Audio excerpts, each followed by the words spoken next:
ایک مٹی سے اللہ نے پیدا کیا تھا، ایک کو نور سے پیدا کیا تھا، ایک کو نار سے پیدا کیا تھا، لیکن ذرا فرمائیے کن کو کس کے سامنے جھکنے کا حکم دیا تھا؟ نور سے کون تھے؟ ملائکہ۔ نار سے کون تھا؟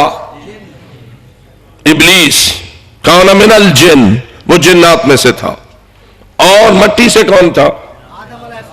اور آپ جو سارے بیٹھے ہیں آپ کون ہیں؟ جو مٹی سے ہیں وہ بآواز بلند صلوات پڑھیں۔